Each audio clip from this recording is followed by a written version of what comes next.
Esta minha apresentação tem como base um artigo de Quine, um artigo de 1979, publicado na revista Critical Inquiry, e que ele depois incluiu nesta coletânea Theories and Things de 1981. E o artigo é um artigo curto e que tem a peculiaridade de ser um dos poucos em que Quine se dedica a estas questões relativas aos valores morais.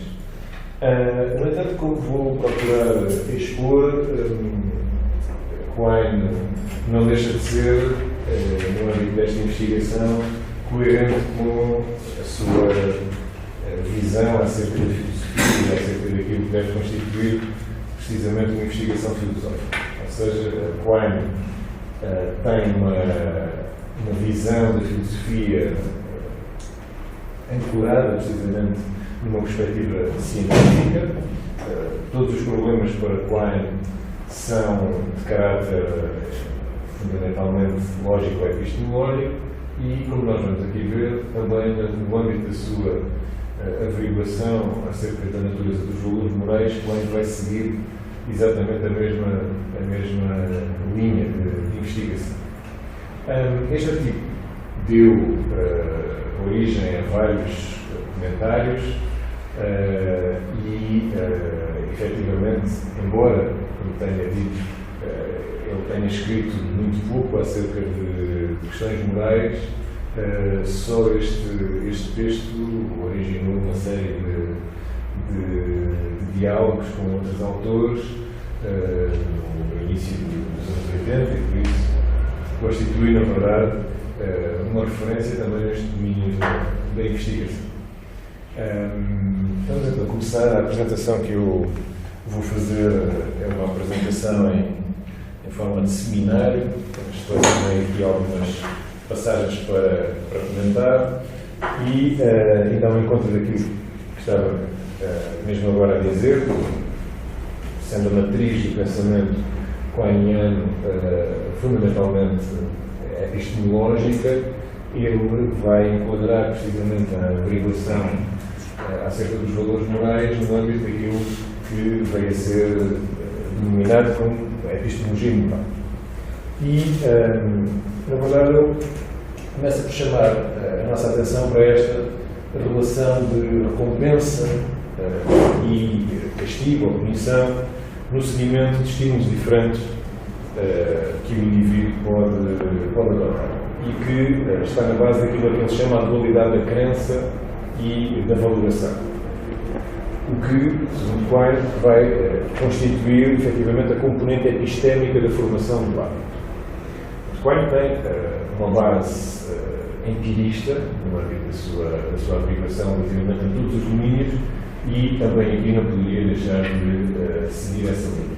Como vamos ver mais à frente, ele vai relacionar precisamente a sua própria perspectiva acerca dos valores morais com a de Moritz Schlick, nomeadamente com um livro bastante importante que Schlick publicou em 1930, Fragen der Ethik, questões da ética.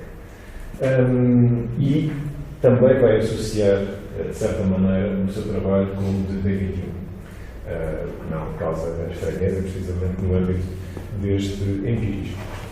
Na verdade, esta primeira forma de focagem da questão, em termos de recompensa e punição, vai aqui servir precisamente para Quine introduzir a questão, já chamando aqui a nossa atenção para estas dimensões da crença e da valoração. Ou seja, para ele, a moralidade, vamos ter a oportunidade de ver de uma forma mais detalhada, não constitui, obviamente, nenhuma instância que se possa trazer à presença de tal maneira que se consiga apresentar uma perspectiva essencialista, mas é algo que se vai formando no âmbito da nossa convivência social, através do hábito, e que pode, então, no limite, constituir uma base de entendimento vista em termos de racionalidade prática, e nada mais do que isso. Portanto, não poderia estar aqui mais distante do que precisamente Quine apresenta, no medida em que Quine tem uma perspectiva absolutamente empirista relativamente à formação de toda a nossa base epistémica e, consequentemente, também da nossa base epistémica ao nível moral. Eu procurei ilustrar aquilo que Quine pretende aqui dizer com recompensa e punição e também com a dimensão da crença e da valoração, com este exemplo, ou seja, nós podemos pensar aqui que se uma criança é recompensada de alguma maneira a praticar a ação A, por exemplo, ajudar um colega na escola a perceber uma determinada matéria, e punida de outra maneira ao praticar a ação B, por exemplo, empurrar um outro colega no recreio, ela então passa a acreditar que a primeira é uma ação que tem um valor positivo para ela, enquanto que a segunda é uma ação que tem um valor negativo. E daí vai estabelecer uma generalização. Ou seja, não há aqui, obviamente, nenhuma estrutura de reconhecimento da essência da moralidade, nenhuma tentativa de calcar uma forma de entendimento moral a partir da natureza do humano, para qual a natureza do humano constitui-se precisamente na vida, como se pode ver em muitos dos seus outros escritos, mas também aqui ao nível moral. E, nesse sentido, aquilo que se vai estabelecer é um conhecimento do que coloca em itálico, porque precisamente tem uma base de crença, que é meramente indutivo. Ou seja, grande parte do trabalho de Quine elabora precisamente uma tentativa de estabelecimento dedutivo, quando ele está a trabalhar na lógica, quando ele está a trabalhar em aspectos abstratos, digamos assim, e aqui o que ele vai procurar mostrar é que uma ciência moral não tem precisamente essa possibilidade de se constituir dedutivamente e, mesmo no plano indutivo, falta aquilo que as diversas ciências, seja as ciências da natureza, seja as ciências sociais e humanas, podem ter. Isso vamos ver no final. Portanto, em primeiro lugar, importa reter esta afirmação bastante importante, logo de Quine a abrir o seu ensaio, de que o conhecimento que nós acabamos depois por desenvolver em termos morais não radica verdadeiramente no conhecimento, mas sim numa crença que nós tomamos como conhecimento a partir da formação moral. De tal maneira, generalizando, não é, a partir dos casos particulares, para o estabelecimento de um universal. Não ao contrário, não é do universal que nós vamos precisamente estabelecer a nossa movimentação moral. Bom, ficamos a ver agora a nossa atenção no problema da indução epistémica moral, que é aquilo que Quine vai tratar imediatamente assim. Tenho aqui duas citações em que se torna explícito precisamente do ponto de vista Quine. A primeira, ele diz: innate likes and dislikes we have or modest have start on the vocative side, and then induction is our guide to worthwhile acts. E ele especifica o que é que pretende dizer com indução um pouco mais à frente.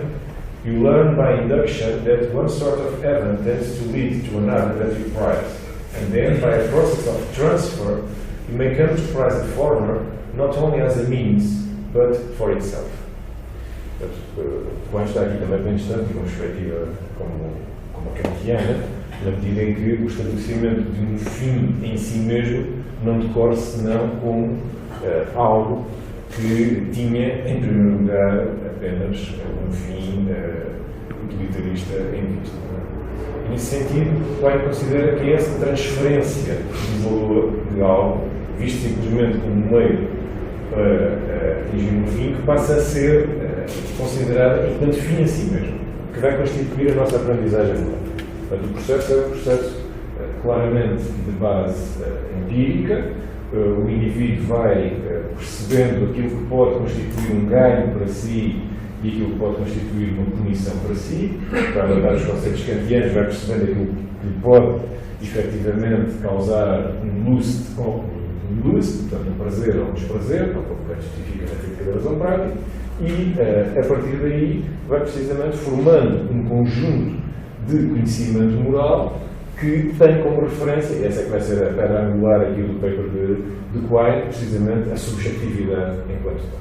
Ou seja, o problema que Quine identifica relativamente há a possibilidade de uma epistemologia moral, é precisamente a de, no fundo, qualquer tentativa de estabelecermos um universal derivar, obviamente, da subjetividade do indivíduo em causa ou das sociedades em causa quando estão a julgar outras sociedades. Isso é o que vamos ver um pouco mais à frente.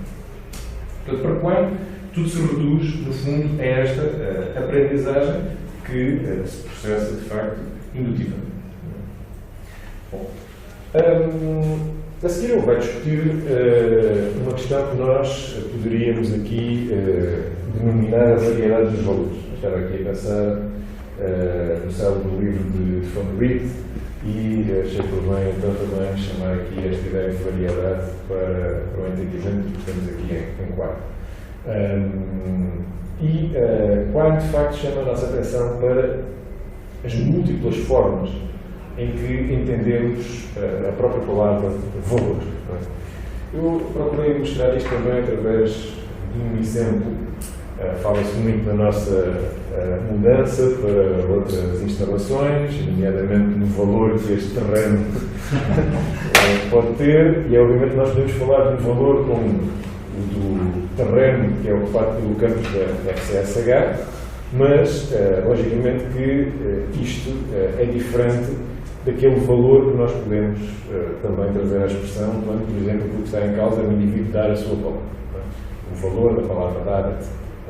Mas notem que, mesmo quando nós falamos do valor do terreno da FCSH, não está apenas em causa, como poderia parecer à primeira vista, um valor económico. Ou seja, nós podemos ter um valor, de facto, valorar o terreno da FCSH em termos económicos, mas também poderemos fazer essa atribuição de valor em termos pragmáticos ou sentimentais. Portanto, pragmáticos, para quem mora perto aqui da faculdade, dá jeito que o campus esteja aqui, por exemplo, que não seja transferido para a Costa da Caparica, não é? Ou em termos sentimentais, no sentido em que sempre trabalhei aqui, sempre estudei aqui e, portanto, tenho uma relação afetiva com este campus e não gostaria de mudar.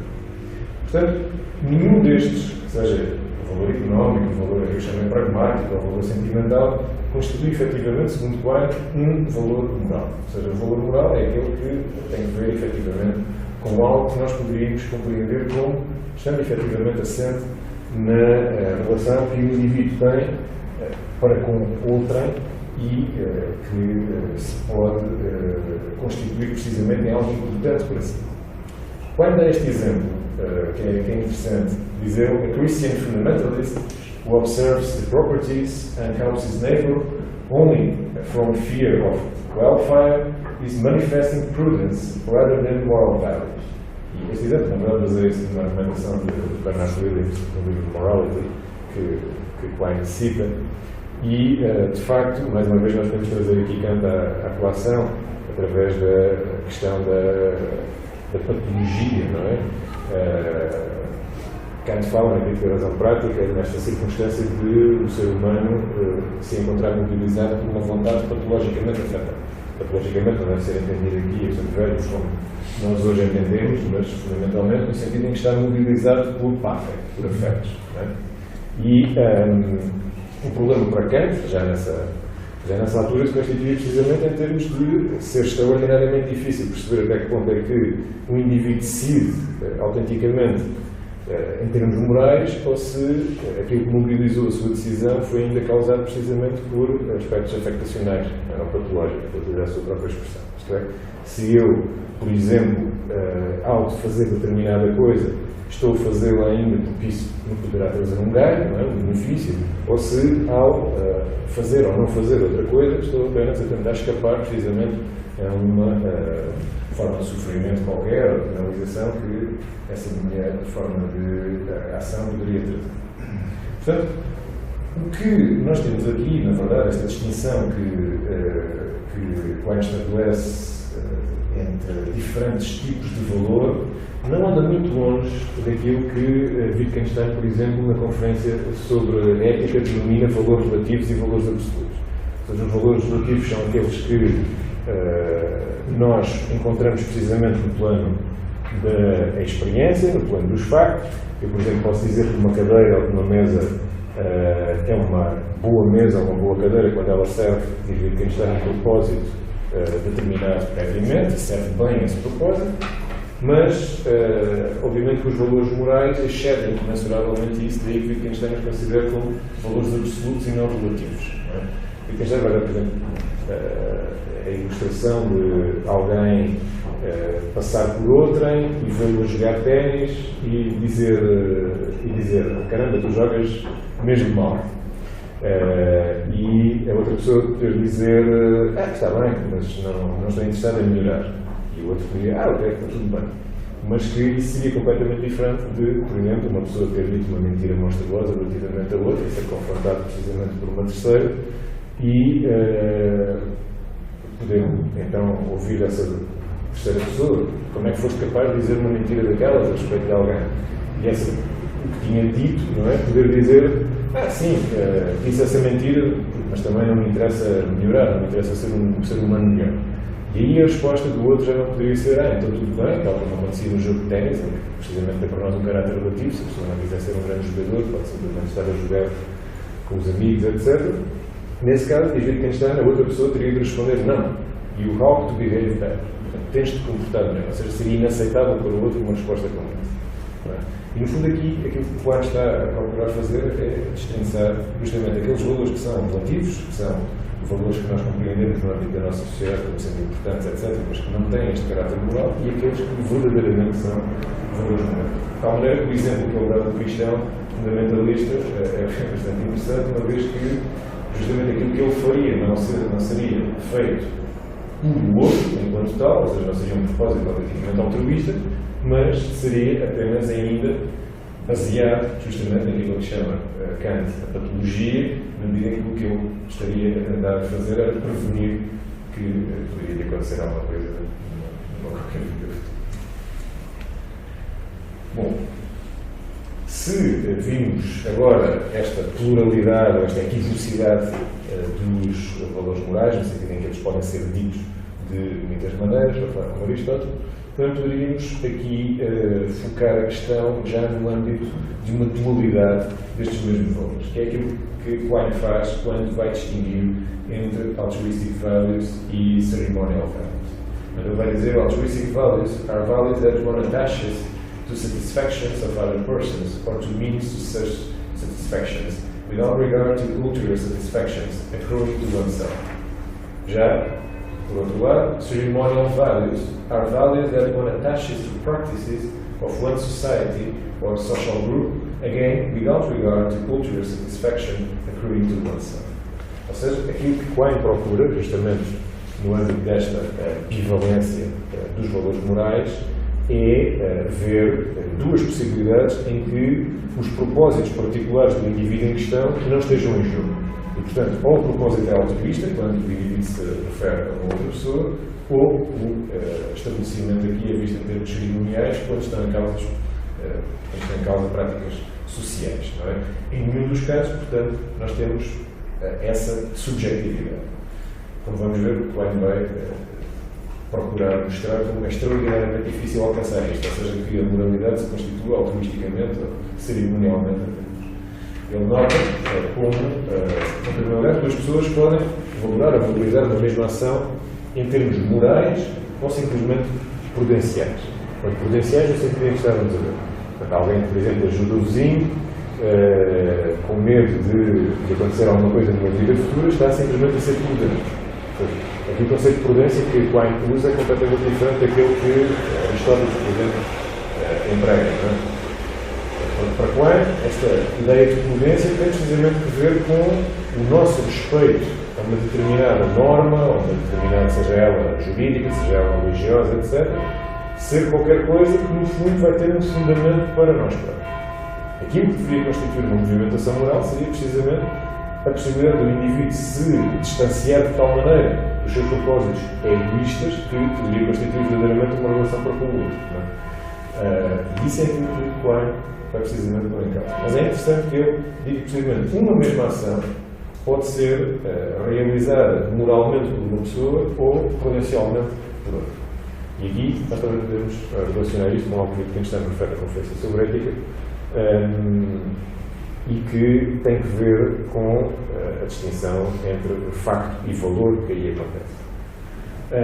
Esta alusão à Conferência Soviética, na verdade, não é extemporânea, na medida em que estas essas questões da ética de Schlick foram publicadas em 1930 e nós encontramos no volume intitulado Wittgenstein e o Círculo de Viena inúmeras discussões de Wittgenstein com membros do Círculo de Viena, entre elas 2 ou 3 relativas precisamente à Conferência Soviética que Wittgenstein tinha dado em 29. E, ao adotar uma posição como a de Schlick, Quine, na verdade, pareceria estar aqui suficientemente distante, e está, de Wittgenstein, mas em todo o caso está aqui pontos de contato.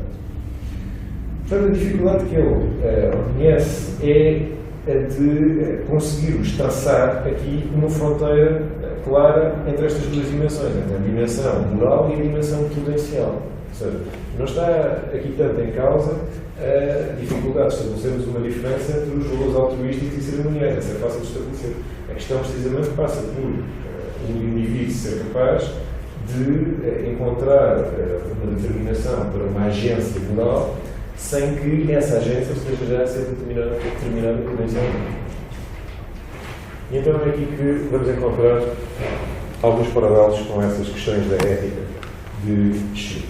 Schlick, como sabem, foi um dos membros mais destacados do Círculo de Viena, e o Círculo de Viena, no âmbito da sua concepção científica do mundo, considerava que todas as questões deveriam ser precisamente naturalizadas, deveriam ser algo de uma cientificidade. É o que acontece, por exemplo, ao nível da ética com Schlick, é o que Otto procura, por exemplo, no campo da sociologia, é aquilo que Karnow procura no âmbito da própria epistemologia, por exemplo. E aqui selecionei estas 2 passagens que, na minha opinião, são bastante ilustrativas desta relação de Quine com o positivismo lógico do Círculo de Viena. Ele diz, explicitamente, I follow Schlick in placing the moral values in among the sensual and aesthetic values on an equal footing. Até vamos ver melhor esta questão, sei como é que a sensualidade, o sensualismo e a estética aparecem aqui de forma paralela à própria ética moral. E diziam também, tal como estava a antecipar no início da apresentação, Schlick, like Hume, set great store by sympathy, by the pleasure and sorrow that are induced by witnessing others' pleasure and sorrow. We have these susceptibilities, he believed, without training. Ou seja, aquilo que nós não aprendemos são precisamente estas susceptibilidades, as de podermos, de facto, comprazer-nos com a felicidade de outra e de ficar realmente, ao mesmo tempo, desconsolados com o seu sofrimento, com a sua dor, etc. Mas nós sabemos que podem acontecer inversões precisamente desta lógica, diríamos, natural da patologia. Ou seja, há indivíduos que precisamente elaboram o oposto, comparando-se com o sofrimento dos outros e deleitando-se precisamente com o contrário, daquilo que nós nos deleitamos. E a este respeito parece-me interessante também esta passagem em que Quine refere o seguinte: this account, ou seja, o seu entendimento desta questão, places the moral values, no lugar do que tínhamos visto há pouco, mas de uma forma mais precisa, in among the sensual and aesthetic ones. By the same token, ele conclui, it represents each of us as pursuing exclusively his own private satisfactions. Este é o problema, de facto, que Quine encontra. Não há, segundo ele, qualquer forma de nós nos libertarmos dessa nossa procura de satisfação pessoal ou privada, de tal maneira que ele vê precisamente essa circunstância como sendo uma circunstância determinante para a possibilidade de nos questionarmos acerca da moralidade. E, nesse sentido, percebe-se melhor, penso eu, porque é que ele coloca a estética, nomeadamente, ao mesmo nível da ética ou da moral. Algo que também Wittgenstein irá fazer na Conferência Soviética, mas aqui de uma forma completamente diferente. Ou seja, quando Wittgenstein narra a Conferência Soviética, diz que vai usar o termo ética de uma forma análoga àquilo que foi emprego por Moore no Espírito Ético, ou seja, como investigação acerca daquilo que é o bem. E vai dizer que, de alguma maneira, a sua averiguação em termos éticos vai procurar, no fundo, tocar aquilo que também se chama estética. E isso na Constituição do Desenvolvimento, já de uma concepção que eu tinha apresentado no tratado. Aquilo que nós encontramos aqui em Coimbra é algo diferente, ou seja, é a tentativa de ver precisamente as questões morais, os valores morais, a par dos valores estéticos, no âmbito da subjetividade, que é, segundo ele, inalienável. Isto é diferente, precisamente, do ponto de vista tractariano, porque, do ponto de vista tractariano, ainda há a possibilidade de, através da transcendentalidade que constitui quer a ética, quer a estética, precisamente se constituir uma universalidade. Bom, isto leva precisamente a sustentar a célebre frase, os postos não se discutem, né, como nós traduzimos em português, porque diz ele que os valores sensuais ou estéticos são realmente vistos no âmbito das sociedades como mais pessoais do que os morais, ou seja, parece que os morais têm uma dimensão mais universalista, enquanto que os estéticos ou sensuais são verdadeiramente individuais. Mas o que ele vai mostrar é que precisamente isso acontece porque os valores morais são aqueles que regulam o funcionamento de uma sociedade e não os outros. Ou seja, todas as nossas normas são normas que têm precisamente um fundamento moral e não um fundamento estético.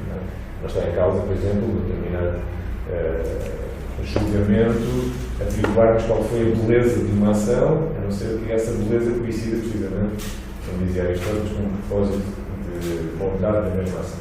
Aquilo que está em causa é precisamente verificarmos se a normatividade que nós estabelecemos como sendo a mais adequada da nossa sociedade foi posta em causa. Não é? E, nesse sentido, quando vê a moral, tal como a linguagem, enquanto uma instituição que está ao serviço do bem comum, quer dizer, que é criada com vista ao bem comum. E nenhuma delas tem, precisamente, um estatuto essencialista. A linguagem não é algo que vem dar-nos a essência do humano, não há nada disso. A linguagem é um instrumento criado precisamente pelos homens para procurarmos alcançar um princípio de confidencialidade.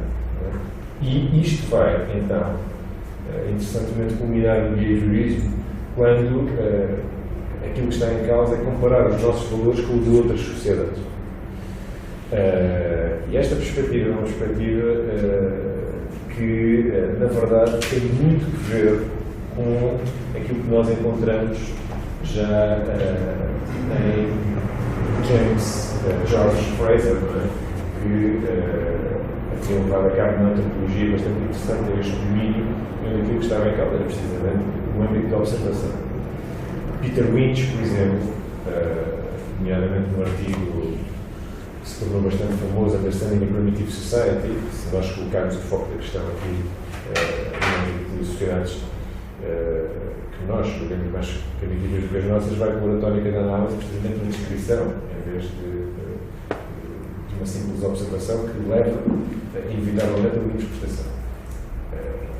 Vejamos como isto acontece precisamente neste paper de Klein. Detendo-nos então por instantes no behaviorismo moral. Ele refere o seguinte: The most we can do is to compare the natives' acts with ours in situations where ours qualify as moral acts by our own light. We will observe whether he respects property, and if he does not, whether he seems worried and furtive in taking it. We will observe whether he kills harmless creatures without meaning to beat them. We will try to observe whether he is promiscuous in his love life, and if so, whether he is furtive about them. We can observe his behavior when he lets us, and we can applaud or reprehend it in our way. Ou seja, a única forma de nós compreendermos precisamente uma sociedade, e neste caso percebe-se que é uma sociedade primitiva, que estamos a tentar descobrir quais é que são os hábitos daquelas pessoas, etc., é justamente através da observação, e de tal maneira que todos os conceitos que nós colocamos no âmbito da nossa investigação são obviamente calcados já daqueles que nós próprios utilizamos. E daí que, obviamente, iremos testar até que ponto é que o indivíduo cumpre aquilo que para nós constitui um plano de normatividade. Por exemplo, se respeita a propriedade privada, se tem relações extraconjugais, diríamos, e se isso para ele é absolutamente normal, se foge a isso, etc. Se tenta ser discreto, como é que se relaciona com os outros animais, se age de uma forma meramente brutal, ou se tem em vista apenas a subsistência, por aí fora. Portanto, o que é que isto significa para o Quine? Que há uma inevitável relativização dos valores morais de acordo com a nossa própria perspectiva. Relativização esta que não anda, obviamente, distante da sua própria ideia de relatividade em termos de tradução das nossas próprias expressões. Ou seja, se nós pensarmos agora na sua tese acerca da indeterminabilidade da tradução, aquilo que é a passagem de uma determinada expressão para uma outra língua, em que se perde, obviamente, muito do significado que estava presente na língua de partida, nós percebemos realmente aqui a sua abordagem moral ou antropológica. E o corolário de tudo isto, não vou alongar mais, porque nós precisamos ter a oportunidade de discutir estas questões, o Luís agora terá então também alguma coisa provavelmente para dizer, é que enquanto as ciências, do ponto de vista do Quine, podem aspirar àquilo que ele chama, aquilo que ele recupera também para ele como uma teoria da verdade por correspondência, em que nós podemos efetivamente verificar até que ponto uma teoria corresponde à realidade, na medida em que se adequa a ela, no fundo, não é aqui senão uma recuperação da própria ideia de adequatio rei ad intellectus, colocada aqui com vista ao estabelecimento da teoria científica. Em moral, na investigação moral, nós apenas podemos chegar, segundo Quine, a uma teoria por coerência. E será este coerentismo que vai então definir a sua abordagem. Para ele, de facto, há aqui qualquer coisa que falta, ou seja, falta âmbito de prova de demonstração que as diversas ciências, sobretudo as ciências naturais, as ciências da natureza, podem ter e que a investigação moral não consegue estabelecer. Só uma última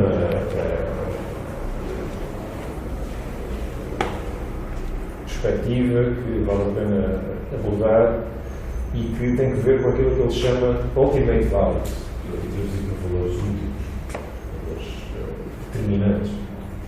Ele, de facto, chama a nossa atenção para aqueles casos em que está em causa decidir acerca de algo que é verdadeiramente decisivo para nós.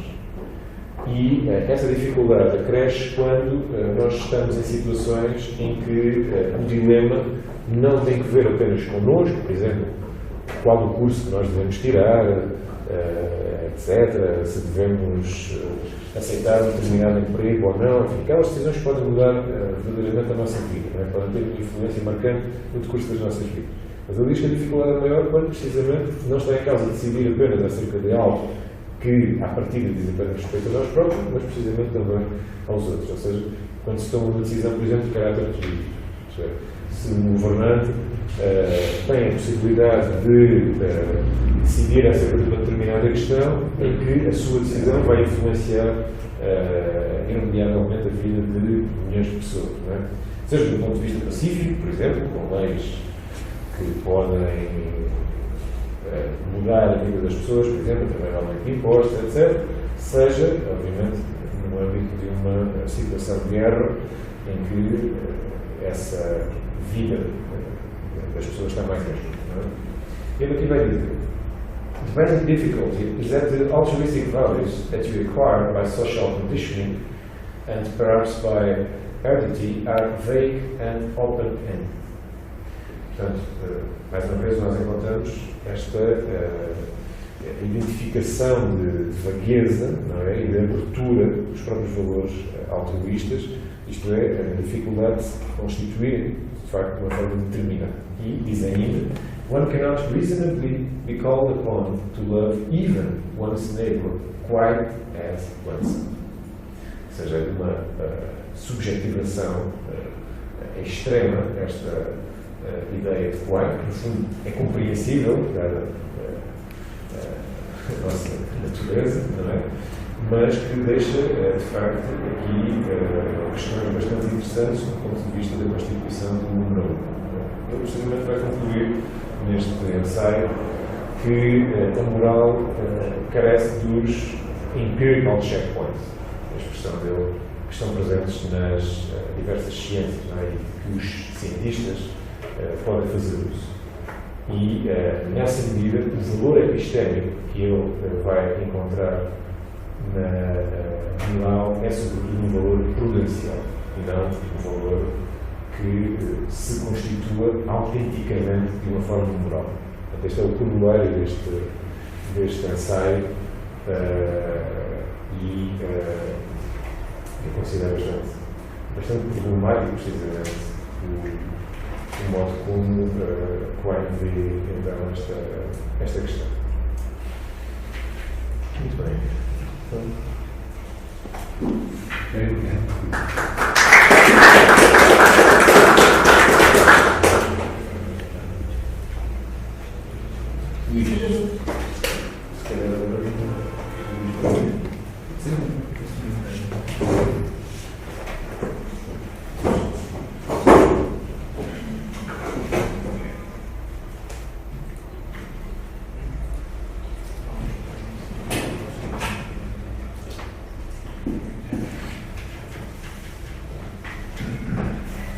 Posso ficar aí?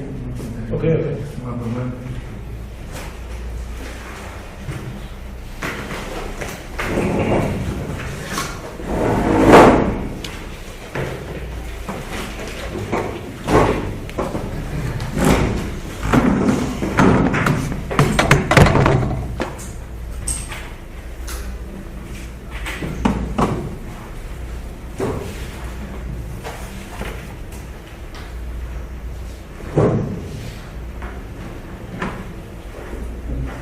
Duas observações, mas deixo a segunda para quando me referir ao rol, aproveito e ficar mais adequado para isso.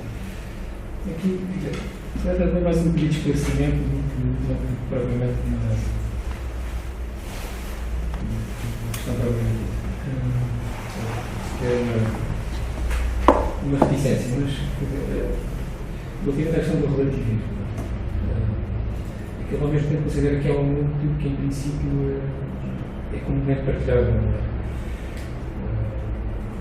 Eu próprio vai buscar aí uma linha comum. Tem que ver com os nossos sentimentos de simpatia, de paixão, etc. Eu creio que isso talvez tenha uma emergência independente ética.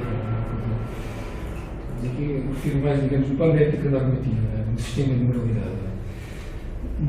Há um território em que, penso que, segundo ele, dá o exemplo, por exemplo, da tortura gratuita. Ele diz que, em princípio, quase todos nós, ou mesmo todos nós, em certo sentido, estaremos de acordo com isto. Isto é qualquer coisa que poderá ir um pouco contra essa ideia de relativismo.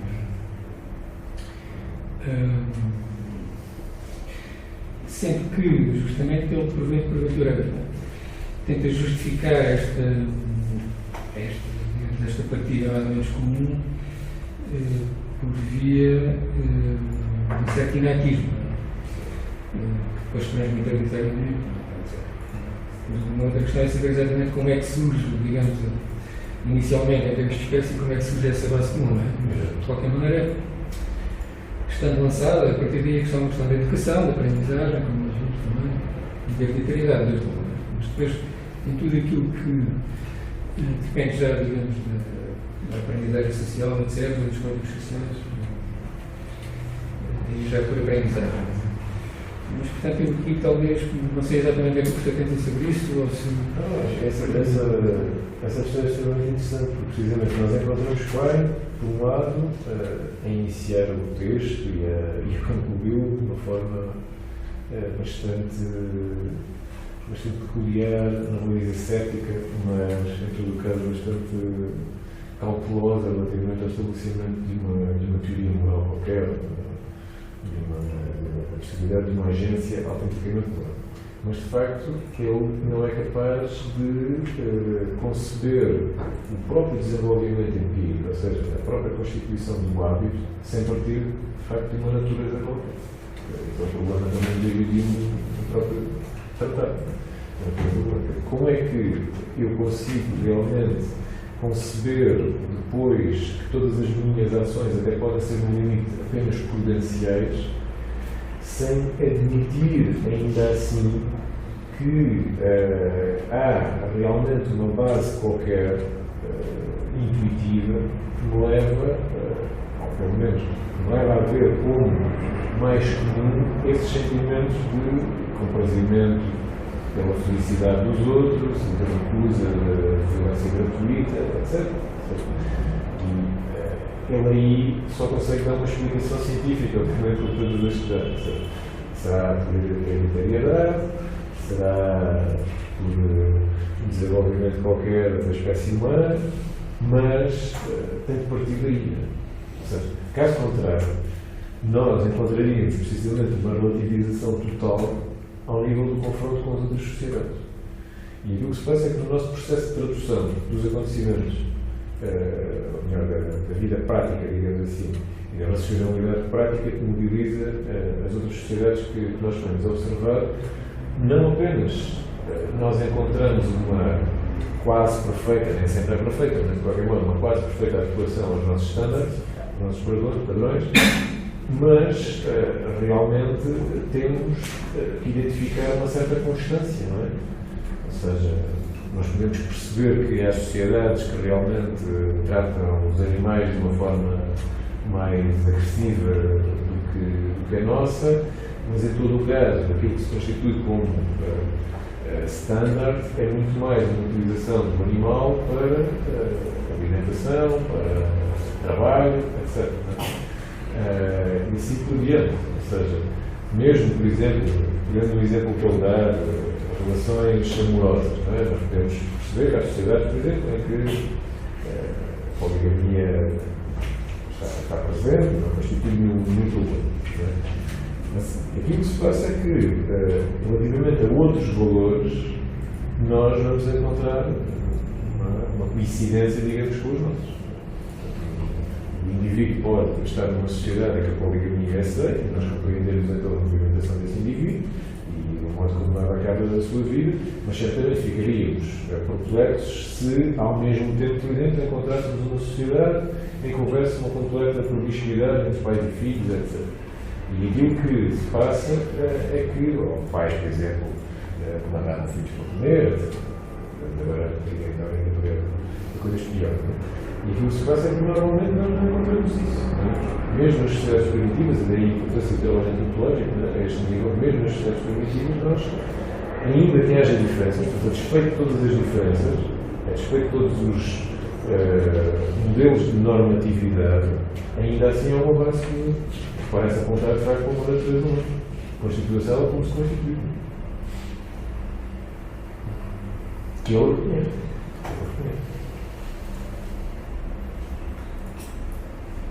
Mas essa base comum não serve para postularmos uma moralidade mínima que seja, enfim, que transcenda, ou que transcenda, não, que atravesse a espécie humana. Por exemplo, deste o exemplo da moral sexual. De facto, a antropologia costuma ser regra universalmente seguida da impermissibilidade do incesto. Efetivamente, é uma das regras que parece ser extensível a todas as sociedades humanas. Mas é a única. Não sei, não é dos pais de primeiros filhos, apesar de termos o exemplo de Saturno, não é? Mas parece ser única, ou seja, mesmo os outros exemplos que deste, não podemos inferir daí uma moralidade, ou seja, não acho que o relativismo do Klein fique beliscado pelo reconhecimento de uma capacidade hereditária, ou mesmo pode ser explicada a partir do desenvolvimento da espécie e da necessidade de perpetuação e de conservação e perpetuação da espécie, que é, enfim, tem origem como simpática, não é? Mas, de facto, o que me parece estar aqui em evidência é uma posição clássica do relativismo. Claro. Já agora, ok, a minha questão era intercultural, não era intercultural. Eu não disse, mas eu estava a pensar mais no âmbito de uma cultura, sei lá, cultura ocidental, enfim, grandes paradigmas culturais, próximo disso, tentava ter isso como referência. Mas estou de acordo. Provavelmente no limite, mesmo nesse nível mais básico, pode haver uma dominância, pode haver uma predominância, mas provavelmente não há uma. Sim, a questão da coerência do diálogo intercultural é importante porque precisamente permite melhor perceber a questão. Porque se trabalharmos interculturalmente, então podemos logo pressupor que já estamos dominados precisamente pela normatividade que foi estabelecida. Não é? E nesse sentido é interessante precisamente compararmos com outras culturas para ver até que ponto é que conseguimos encontrar padrões semelhantes. Não é? Mas o exemplo que o Paulo estava a dar, ainda que seja reconhecido de facto pela antropologia como algo constante, praticamente a todas as culturas, nós sabemos que há indivíduos que quebram precisamente essa norma. Em diferentes culturas. E daí que seja extraordinariamente difícil precisamente falar-se acerca de algo que se processa igualitariamente, etc. Porque como é que nós então vamos acomodar esses casos? Como desviantes apenas? Mas agora deixa-me só uma coisinha. Primeiro, eu queria uma distinção eventualmente entre o fenómeno da violência gratuita relativamente a incesto, provavelmente ainda devia gostar dessa distinção. Se em alguma cultura a violência gratuita é permitida, é minimamente sancionada, positivamente, etc. Positivamente ou certo. Não sei até quando também não vejo essa distinção fundamental. Não sei. Pode estar aqui a apontar exatamente a gente para qualquer coisa que atravessa qualquer cultura. Ele próprio faz, como nós vimos, esta distinção em variedades de valores morais. Não sei até que ponto é que não conheço nenhuma cultura que mesmo os espartanos a questão da definição da gratuidade, do que é que pode justificar a violência ou não. Não há uma cultura que faça, não há nenhuma cultura que faça a apologia da violência gratuita. Mas há diferentes interpretações do que é gratuidade em termos de violência. Isso é que é o centro moral, não é? O Colosso. Tenho uma pergunta. Ao fundo, isto é metafísica dos valores morais, não é? A natureza. Sim, ou seja, a epistemologia compreendida como metafísica. Então, basicamente, segui mais ou menos, mas isto é mesmo princípio. Ainda desculpa, posso. Coelho não gostasse muito da palavra metafísica. Não preferia.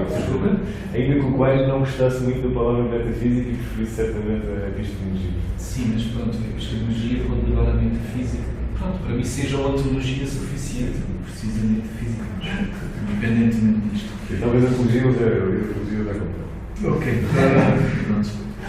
Então, o que quer dizer? Mas será, se percebi a coisa que é a ontologia, a natureza dos valores morais, de facto, então, depende a natureza da subjetividade mais a sociedade como coisa a relativar isto. Sim. Isto é certo? Assim, mais ou menos? Mais ou menos sim. Ok. Agora tenho uma pergunta, então, verdadeiramente, que vai ao fundo da coisa. Então, Quine, verdadeiramente, se isto é um facto, uma sociedade, pronto, podemos, pelo menos isto faça sociologia, podemos fazer uma investigação empírica, como provavelmente gostava muito de fazer. Mas, então, ao fundo, o que faz a coisa assim, estranha para ela é que esta coisa da subjetividade, mas eu não sei que isto não tem de ser, quer dizer, isto depende no ponto de vista de cada um, em que assim é possível, por exemplo, descrever a subjetividade de uma forma funcional ou não funcional. Se eu sou funcionalista, esta coisa para mim é totalmente clara, a natureza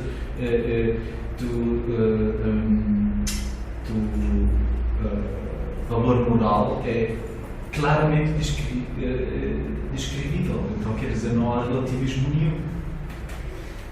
Então, tem solução, basicamente, que tu queria dizer.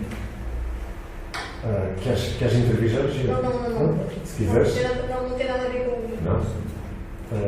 Porquê? Portanto, Tinhas vai respondido. contigo? Eu não. Querias ouvir e depois responder. Não, como está, eu vou tentar depois não perguntar. Não tem a ver com este assunto. Mas Paulo, sabe, não perguntar essencialmente a mim, também depois gostarias de ouvir o Luís. Vou também nunca gostado, mas agora principalmente a ti, porque obviamente. Como é que queres fazer, Regina? Sim, posso perguntar também. Eu só queria perguntar se tu concordas a opinião do pai. As normas morais têm presentes no âmbito mais social do que, por exemplo, as estéticas. Ok, então. De facto, deixa-me responder primeiro e tentar depois também. Essa parte é complicada. Não, mas eu percebo porque é que tu começaste a preferir a metafísica. Obviamente, nesse sentido, sim, estava apenas a tentar ser kleiniano relativamente à aceitação dos termos, mas eu percebo porque é que tu dizes. Obviamente, o que eu diz é algo que faz sentido, mas que não constitui evidência por si mesmo. Ou seja, é perfeitamente possível que seja uma determinação não relativista que nos faz justamente agir tal como agimos. O que ele está aqui a propor é de facto um argumento, não sendo, como disse, um argumento cético, é ainda assim bastante forte a esse nível. O que ele diz é, quando nós fazemos qualquer coisa que julgamos ser uma ação que tenha uma valoração, tem um valor moral, até que ponto é que nós nos conseguimos desprender verdadeiramente de tudo aquilo que para nós está a determinar essa ação em termos prudenciais, de tal forma que consigamos ser autenticamente altruístas ou cerimoniais. É mais fácil, do meu ponto de vista, a gente entender a questão quando está em causa uma relação altruísta do que propriamente pelo termo que ele usa, cerimonial. Agora, se em vez de altruísta, o cerimonial aqui estiver a indicar o relacionamento com a sociedade como um todo, aí isso torna-se mais fácil. Mas cerimonial dá a ideia de que estamos apenas, por exemplo, a ser tolerante relativamente àquilo que se passa nas cerimónias de outra sociedade, etc. E parece-me que o termo aí é um pouco infeliz. Mas, o que ele diz então é o seguinte, ou seja, se eu ajo de uma determinada maneira, a minha ação pode estar efetivamente determinada pela natureza. E isso era a questão que o Luís estava a colocar, ou seja, pela natureza humana, nomeadamente pelo seguimento de instintos que, venham lá de onde vier, fazem parte da nossa natureza. Mas o que eu digo é que nós também podemos preocupar com a possibilidade de qualquer ação que nós realizemos está já a ser utilizada precisamente por instâncias que me levem a fazer aquilo que faço, precisamente porque quero alcançar algo com isso, ou porque quero fugir de alguma coisa que. Sim, mas isto é exatamente a questão, mas isto depende um bocado do ponto de vista que eu tenho da psicologia, a estrutura psicológica. Certo, mas nota que o que ele está a fazer, por exemplo, ele faz uma distinção entre uma ação que é feita autenticamente, quer dizer, em que o indivíduo sabe que está a fazer aquilo, ainda que possa passar por uma ação moral, mas é potencial nesse sentido, de uma ou outra, em que tu podes pensar efetivamente que estás a agir com a máxima moralidade, mas em que ainda estejam ocultos elementos subjetivistas que mobilizem a agir assim. Esse é que é o problema que eu vejo aqui em claro. Não são aquelas em que explicitamente tu sabes que estás a agir como se fosse em termos morais, mas em que claramente para ti a ação é causa prudencial, é instrumental. Não, o problema está naquelas em que tu estás a agir, a pensar que de facto alcançaste o plano de moralidade, mas em que podem ainda estar ocultos elementos que mobilizem a agir dessa forma, porque precisamente esses elementos têm uma base factual antropológica. E eu penso que ele identifica bem essa questão, porque realmente, como é que nós podemos ser capazes de dizer assim, não, eu agora analisei bem o problema, analisei bem a questão e sou capaz de retirar quaisquer elementos instrumentais para mim mesmo e decidir de uma forma livre. Esse é o Mas também pode-se perguntar exatamente ao contrário. Claro. Por isso é que o argumento acaba por ser um argumento mais, como é que eu ia dizer, mais destrutivo do que propriamente construtivo. Ou seja, o que interessa a Quine é mostrar a impossibilidade de constituirmos uma teoria científica da moralidade. E para ele, aquilo que não se possa constituir como uma teoria científica acerca do real é insuficiente. Ou seja, está votado precisamente a uma relativização. A própria linguística não se pode constituir uma análise cientificamente. Agora, relativamente à questão da regime, Porque é que ele acha que os valores... Se eu corroboro que os valores morais são mais partilhados socialmente do que os estéticos ou do que os sensuais. A questão é complicada, não é? Eu percebo aquilo que ele está a dizer no sentido em que nós muito mais facilmente aceitamos precisamente uma universalização, ou pelo menos uma generalização dos valores morais numa determinada sociedade do que dos valores estéticos ou dos valores sensuais. Ou seja, aplica-se muito mais a forma dos gostos não se discutem aos estéticos ou aos sensuais do que aos morais. Nós dificilmente aceitaríamos isso. A questão é, nós não aceitamos isso, e eu penso que ele também é claro a ver a questão, porque estabelecemos precisamente o plano da normatividade como sendo um plano no qual nos temos de entender para o nosso próprio bem. Essa é que é a questão. Mas eu estava a colocar nessa questão, porque estava, por exemplo, a pensar num fenómeno como o da moda, em que os valores estéticos são, digamos assim, de alguma maneira, até mesmo, estou a pensar agora na palavra problema, não dizemos,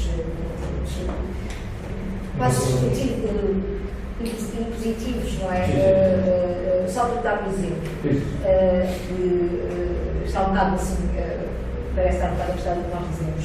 Há o comércio justo. O comércio justo, as pessoas são perfeitamente capazes de comprar produtos cosméticos, mas são capazes de comprar vestuário, e há uma certa dificuldade na entrada de vestuário do comércio justo, por exemplo, nas cidades ocidentais, porque esse comércio justo não está, digamos assim, dependente daquilo que são os critérios da moda. Claro. E, portanto, eu estava só a colocar nessa questão, porque acho que se nós tivermos alguma sensibilidade em relação àquilo que é, por exemplo, o mundo em que nós vivemos, sem dúvida nenhuma que não nego a importância social dos valores morais, mas parece que os valores estéticos adquiriram uma tal preponderância que quer dizer, eu teria alguma dificuldade em corroborar a opinião de Wayne quando ele diz que o âmbito dos valores estéticos é menor do que os sociais.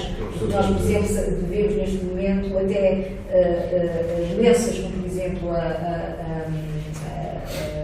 não é a bulimia, é a outra, contra a anorexia, que estão precisamente associados a valores estéticos, não é? Não a valores morais. E eu até agora não vi praticamente ninguém adoecer por causa das medidas morais. Os romances não têm essa. Sabes que agora a própria anorexia deixou de estar na moda, não é? Houve uma grande polémica por causa do facto da excessiva magreza, quando se apresentavam os modelos, e elas próprias agora têm de ter determinado peso, mas pelo qual agora nós já vemos, e acho que isso se torna algo evidente, mas nas campanhas publicitárias, etc., os modelos já têm uma componente física mais avantajada, digamos assim. Portanto, isso muda muito rapidamente. Mas eu percebo o que estás a dizer, gente. Tenho um amigo meu que nós costumamos brincar com ele e dizer que ele devia ter vivido num tempo em que ia à praia de Bengala e de Cartola e que se devia sentir muito bem assim. E imagina o que seria hoje em dia um indivíduo precisamente passear-se aí na faculdade com uma bengala, um cartão, etc. Há determinadas imposições da moda, não é, que inviabiliza por completo uma determinada aceitação disto ou daquilo, não é? Porque o indivíduo seria ridicularizado. Por muito que nós pensemos assim, mas esses valores estão mais distantes, digamos assim, daqueles que nós assumiríamos como essenciais, a verdade é que nós estamos indiferentes a eles, não é? Por isso tentamos, de alguma maneira, comportar-nos como as outras pessoas, vestir-nos como as outras pessoas, não é? Falarmos como as outras pessoas, etc. Agora, eu acho que o Quine também tem alguma razão, no sentido em que aquilo que ele procura frisar é sempre uma base, digamos assim, instrumental, não é? E o que ele está a dizer é, se por acaso, e que era o que tu estavas agora, no fundo, a procurar também argumentar, e que faz todo o sentido, se os valores estéticos se instaurarem como determinantes numa sociedade, então aí eles passam, de facto, a ser tão preponderantes quanto os morais. A questão é, quando ele estava a escrever isto, a finais dos anos 70, os valores estéticos claramente não estavam, até por causa da própria publicidade, não estavam ainda tão ardentemente colocados no âmbito do nosso mundo como estão agora, não é? E se tu precisamente tiveres então valores estéticos que são inessenciais, ou seja, tu podes, ok, tenho estes, mas também tenho aqueles, e posso. Aí eles não são tão decisivos quanto os outros. Aí quando a moralidade será sempre mais universalizante. A questão é sempre qual é que é a valoração que ocupa um plano universalizante. Ou tendencialmente universalizante. Por isso é que eu perguntei se concordáveis. Sim. Se concordáveis, bem, no século XXI, se é possível fazer essa afirmação tão, digamos assim, serenamente, porque só para acabar só para dizer, por exemplo, nas escolas, o maior fator de discriminação entre as pessoas, até mais do que, por exemplo, racial, é a maneira como as pessoas se vestem, são qualquer natureza estética. Já está, de alguma maneira, empiricamente, quanto o pai, quando disse, inclusive, empírico, já está empiricamente. Tem, relativamente a outros fatores. Era só uma provocação. De qualquer maneira, eu acho que os valores da moda não são puramente estéticos, mas aí componentes sociais e outros fatores envolvidos. Sem dúvida, inevitavelmente não, mas A questão precisamente que o pai levanta é o que é que um valor mexe de facto com a sociedade, não é? Se eu for aqui ao Museu da Gulbenkian, se olhar para um quadro e disser que o quadro tem um valor artístico imenso, e se uma pessoa lá disser que isto não tem valor nenhum, isso não mexe tão determinantemente com a sociedade quanto, por exemplo, se essa pessoa me agredir. Se essa pessoa me agredir, nós temos um estabelecimento normativo que enquadra precisamente aquele ato. E nós temos um estabelecimento normativo para o juízo estético. Essa é que é a questão. E, portanto, de um ponto de vista daquilo que importa a uma sociedade, aquilo que é decisivo para o funcionamento da sociedade, e qual tem uma perspectiva completamente pragmática a este nível, os juízos morais impõem-se no sentido em que eles mobilizam precisamente a nossa vida social.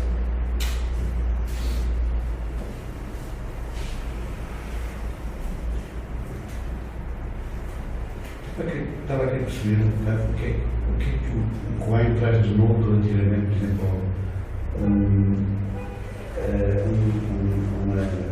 moral tipo de religião. Muito pouco. O que é que realmente quer dizer?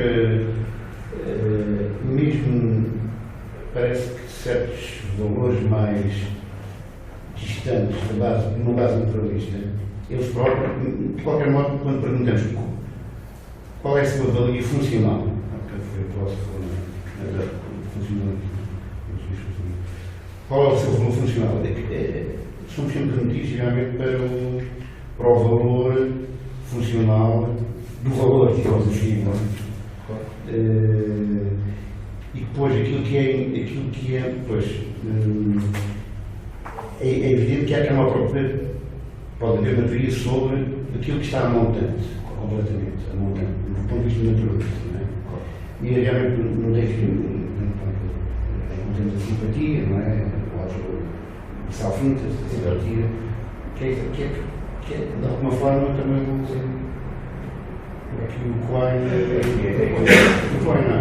A diferença é de facto a valorização que o Coelho faz do ponto de vista científico, até mesmo no âmbito do seu próprio naturalismo, uma perspectiva naturalista relativamente à realidade, mas naturalismo no sentido em que as ciências possam precisamente captar essa mesma natureza. Isso sim, a diferença é mais no sentido. Porque ele ainda não é naturalista no sentido contemporâneo do termo. O naturalismo do tem mais a ver com o natural no sentido de que tendencialmente uma espécie se verifica. Não é tanto uma posição, digamos, de caráter metafísico ou ontológico. Não. Bom, ela pode ser, mas a leitura não é tanto no sentido do naturalismo mais científico. Por exemplo, como o Wine procura mostrar-se no célebre paper, epistemologia naturalizada, nós encontramos precisamente o cerne do seu modo de encarar a realidade nesta base eminentemente científica. Quase poderíamos traduzir aqui o princípio hegeliano, né? Todo o real é racional e todo o racional é real, e para quem todo o real é científico e todo o científico é real. É um ponto de vista que, para mim próprio, quer dizer, está muito em linha com o próprio desenvolvimento da nossa sociedade, sobretudo da sociedade americana, que nós hoje temos, um ponto de vista claramente ligado ao desenvolvimento científico, é aquilo que o homem pode explicar cientificamente, sendo que a própria filosofia, que é aqui para a polícia que eu agora vou comparar Schlick e o positivismo do Círculo de Viena, que a própria filosofia deve constituir uma visão científica do mundo. Já os positivistas experiências, como Vicente Chaves e Chandal fazem.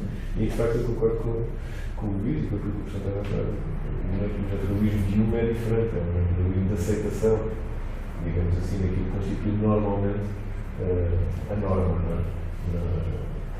Uma norma vista de forma naturalizada.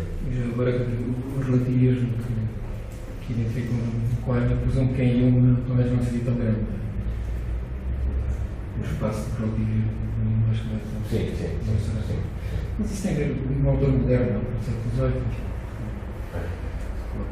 Sim, o estudo da natureza era bem diferente nessa altura. De forma de encarar.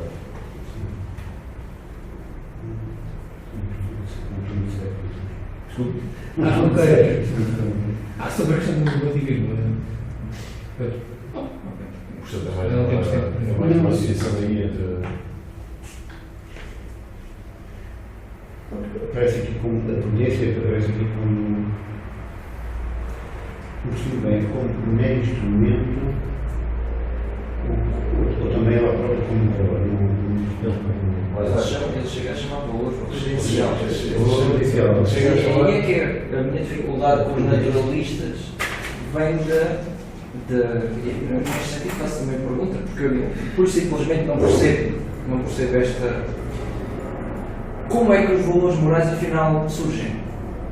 Porque o processo indutivo que ele vai explicando, aquela história Da crença. similarity, da crença, da aquisição por experiências de punição e recompensa. São palavras erradas para usar aí, porque eu só posso chamar punição a alguma coisa se já fizer um nexo entre uma violência a posteriori e um ato anterior. É a Isso é o behaviorismo.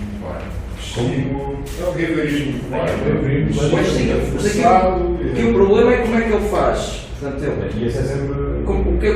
afinal, o que eu. sempre isto. Exato, mas a minha ideia aqui é, e no fundo vai um pouco o prolongamento da sua questão, que é o que é esse process of transfer de agir pelos meios e considerar os meios como fins. Ele dá o exemplo da pesca. Diz que é um process of transfer, etc. Presumimos nós de valores meramente prudenciais para valores morais. Que seriam ainda de uma base, já teriam ainda uma base claramente instrumentalizada. Portanto, nunca surgem valores morais. Portanto, the nature of moral values é they don't actually have nature.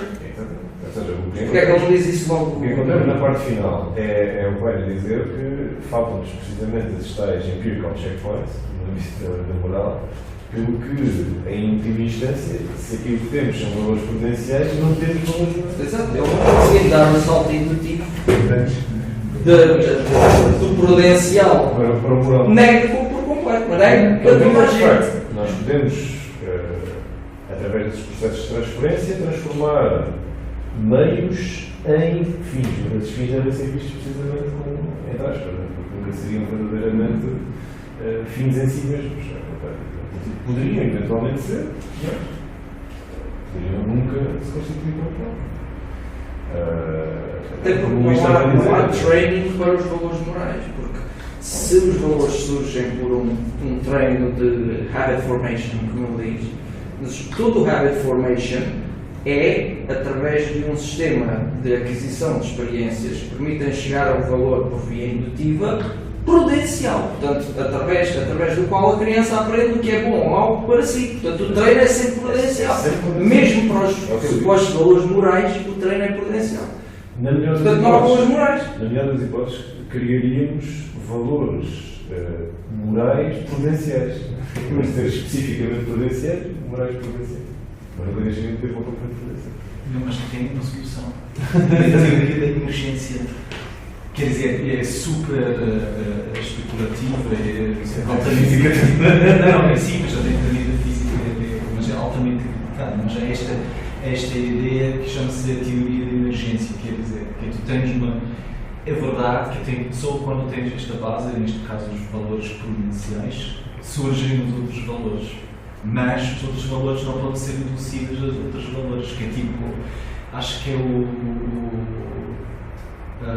exemplo mais dado à volta disto, é exemplo, okay, há seres humanos, mas a sociedade não pode ser reduzida ao ser humano.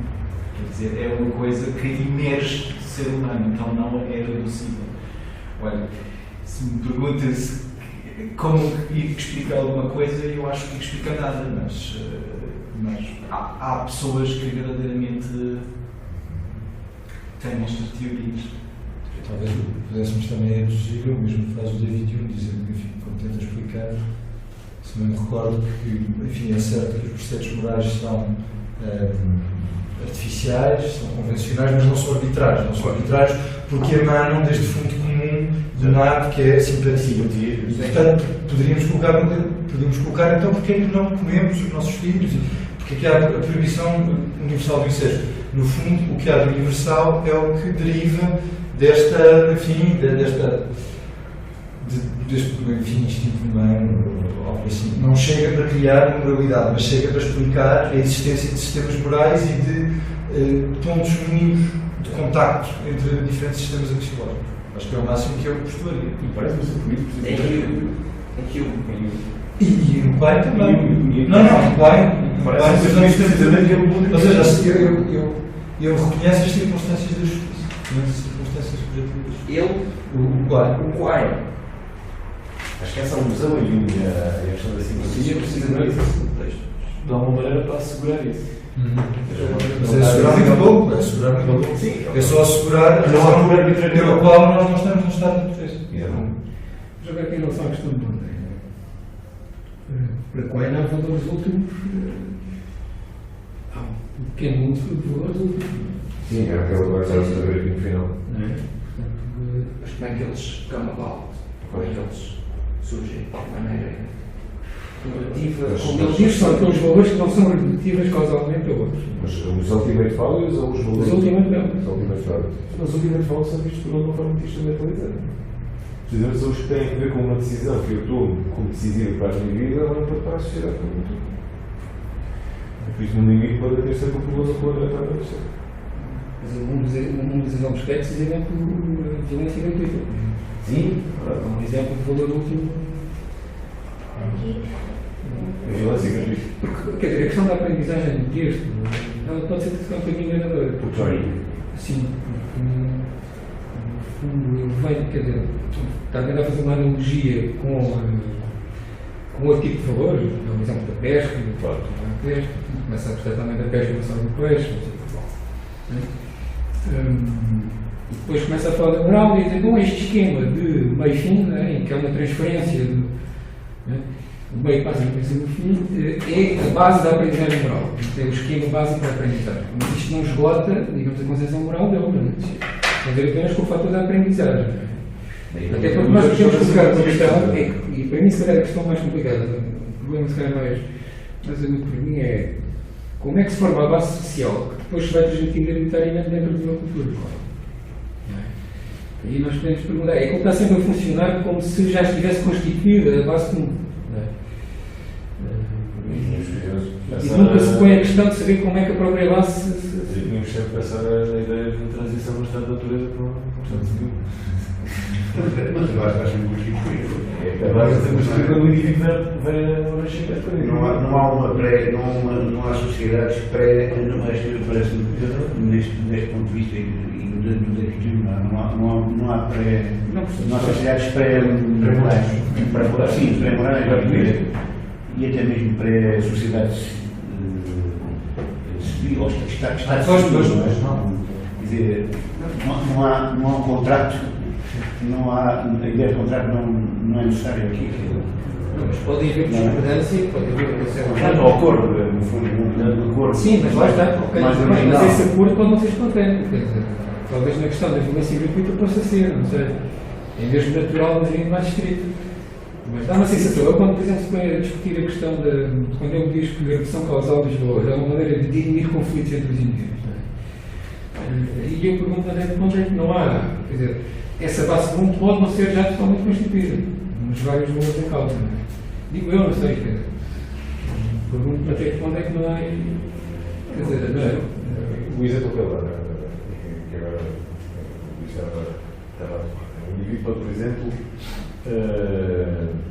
pensar naquilo que constitui a pesca como uma maneira de sobrevivência, etc. A determinada altura pode praticar a pesca pelo desporto e pode até pensar, como muitos pescadores fazem, em devolver os próprios peixes depois ao local de onde os tiraram. A questão é que isso põe. Fazemos isso porquê? Por um valor moral relativamente ao respeito das espécies ou por exemplo, está em causa garantir a sustentabilidade do meio aquático, etc. Portanto, mesmo aí nós temos uma extraordinária dificuldade em ver a fronteira entre uma atitude que é meramente prudencial e uma que seria verdadeiramente moral.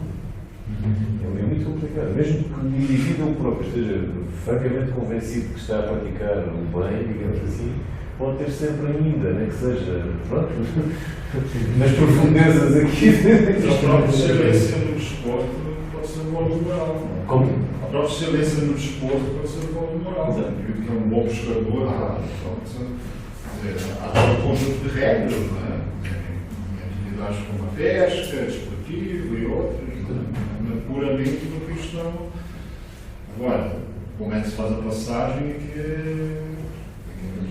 complicado. E aí eu acho que eu abordo aqui um problema, no fundo é um problema que já tinha sido tratado e que dificilmente terá uma solução. Não é?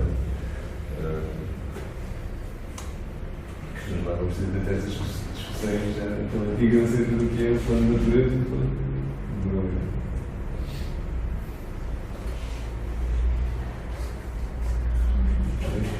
Então, seria muito utilizável.